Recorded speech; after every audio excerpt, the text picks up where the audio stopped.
பிரியமானவர்களே, இயேசுவின் நாமத்தில் உங்களை ஆசீர்வதிக்கிறேன். நீங்கள் ஆசீர்வாதமாக இருக்கணும், அதான் ஆண்டவருடைய விருப்பம். இன்றைக்கி கூட உங்களுக்கு ஒரு ஸ்பெஷலான ஆசீர்வாதம் ஆண்டவர் வைத்திருக்கிறார். இன்றைக்கி என்ன செய்ய போகிறீங்க? நீங்கள் படிக்கிறீங்களா, வேலை செய்கிறீங்களா, பிஸ்னஸ் பண்ணுறீங்களா, விவசாயம் செய்கிறீங்களா, ஏதோ கையிட்டு செய்ய போகிறீங்கள, ஆண்டவர் சொல்கிறாரு, நான் அதை ஆசீர்வதிப்பேன் என்பதாய். அந்த ஆசீர்வாதத்துக்கு என்ன செய்யணுமா?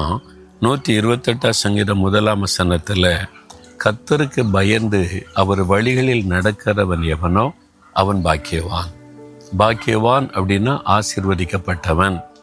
அப்போ கர்த்தருக்கு பயந்து அவர் வழிகளில் நடக்கும்போது நீங்கள் ஆசீர்வாதமாக இருப்பீங்க. நீங்கள் செய்கிற காரியம் ஆசீர்வாதமாக இருக்கும். இன்றைக்கு நீங்கள் செய்ய போகிற காரியத்தில் ஆசீர்வாதத்தை பார்க்க போகிறீங்க.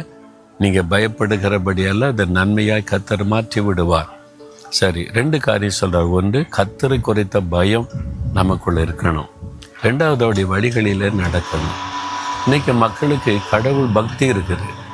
ரொம்ப பக்தியாக தெய்வத்தை தேடுறாங்க. காலில் செருப்பு கூட இல்லாமல் 100கணக்கான மைல் நடக்கிறாங்க. அந்த பக்தியை பார்த்து நான் ஆச்சரியப்பட்டு இருக்கிறேன். இரவு பகலாக நடப்பாங்க. தங்களையே காயப்படுத்தி கொண்டு தெய்வத்தை தேடுறாங்க. அவங்களுக்கு தெய்வ பக்தி இருக்கிறார், கடவுள் பக்தி. கிறிஸ்தவங்களை பாருங்கள், சர்ச்சுக்கு போகிறாங்க, ரொம்ப பக்தியாக இருக்கிறாங்க. எல்லா மதத்துலேயுமே பக்தி இருக்கிறது, கடவுள் மேலே ஒரு பக்தி. ஆனால் ஆண்டவர் என்ன எதிர்பார்க்குறாருன்னு, வெறும் பக்தி போதாது, கடவுள் பயம் இருக்கணும். தெய்வ பயம் சொல்லுவாங்கள்ல, இது இல்லை. வெறும் பக்தி தான் இருக்குது இன்றைக்கி மனுஷருக்குள்ள, தெய்வ பயம் இல்லை. அது இல்லாதனால என்ன நடக்குதுன்னா, பக்தியாக இருக்கிறான், சாராயம் குடிக்கிறான், பக்தியாக இருக்கிறான், லஞ்சம் வாங்குறான், பக்தியாக இருக்கிறான், மக்களை கொள்ளையடிக்கிறான், பக்தியாக இருக்கிறான், கலப்படம் பண்ணி வியாபாரம் பண்ணுறான், பக்தியாக இருக்கிறான், பிஸ்னஸில் ஏமாற்றுகிறான், பக்தியாக இருக்கிறான், உண்மை இல்லை, வேலையில் எல்லாம் பொய், திருட்டுத்தனம், ஏமாற்று எல்லாமே. ஆனால் பக்தியாக சாமி கும்பிட்றது, சர்ச்சுக்கு போகிறது, ஜெபிக்கிறது, பக்தி இருக்கிறது. ஆண்டவர் சொல்கிறாரு, வெறும் பக்தியில் பிரயோஜனம் இல்லை மகனே, மகளே. தெய்வ பயம், கர்த்தருக்கு பயம் இருக்கணும்.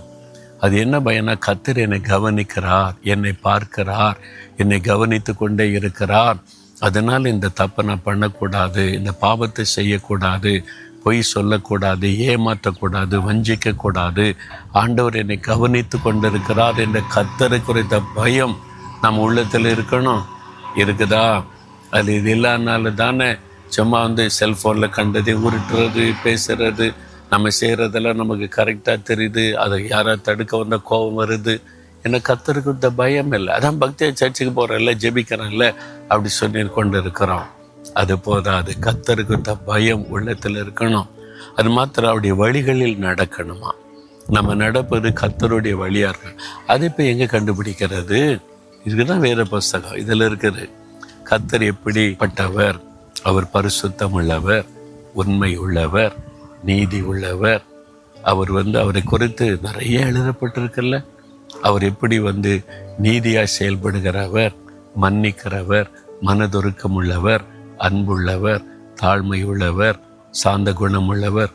நிறைய காரியம் அவரை குறித்து இருக்குல்ல. அவர் நடந்தபடி அவருடைய வழிகளில் நடப்பது, அதுக்கு நம்மளை அர்ப்பணித்து கொண்டா நீங்கள் ஆசீர்வதிக்கப்பட்டவங்களா இருப்பீங்க. அப்போ சொல்லுங்கள், ஆண்டவரை, இன்றையிலிருந்து எனக்கு ஆண்டவரை குறித்த பயம் என் உள்ளத்தில் எப்பவும் இருக்கணும். உம்முடைய வழிகளில் நான் நடக்கணும். பேர் கிறிஸ்தவனாக இருக்கக்கூடாது. பைபிள் வாசி ஜெபிச்சுட்டா நீ திருப்தியாக இருக்கக்கூடாது. ஒவ்வொரு காரியத்திலும் உம்முடைய வழிகளில் நான் நடக்கணும். என்னை ஒப்பு கொடுக்குறேன்னு சொல்கிறீங்களா? அப்போ பாருங்கள், உங்களுடைய காரியம் இன்றைக்கு ஒரு அற்புதம் நடக்கும். இன்றைக்கு நீங்கள் செய்ய போகிற காரியம் வாய்க்கும்.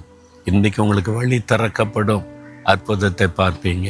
அப்படி இதயத்தில் கை வைத்து சொல்லுங்கள், ஆண்டவரே, உம்மை குறித்த ஒரு பயம் எனக்கு வேணும். உம்முடைய வழிகளில் நான் நடக்கணும். அதற்காக என்னை நான் ஒப்பு கொடுக்கிறேன். இயேசுவின் நாமத்தில் ஆமேன், ஆமேன்.